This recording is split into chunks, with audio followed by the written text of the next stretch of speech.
Not a totally outstanding. What did you think of the trouble Jenkins got in personally? Where were you then? Where were you when that happened? We were in New York with Johnson. Oh, you were still within the Johnson White House? Oh, yeah, I was still in the Johnson White House. And again, it was at the Waldorf Astoria. And he had come up to speak to some group. I don't even remember what it was. I know I was up there in advance. And while he was in the air, flying to New York, I got word that Walter had been arrested. And when they got to the Waldorf Astoria, by that time the newsmen knew it,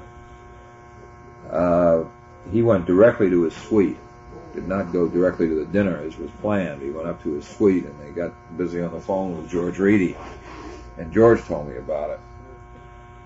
And Johnson was utterly crushed because he thought the world of Walter Jenkins, as well he should have.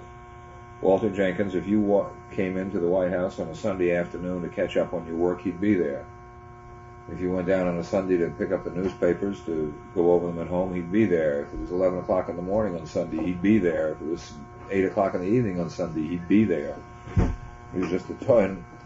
I think, without making any moral judgments one way or the other, that Walter Jenkins just broke.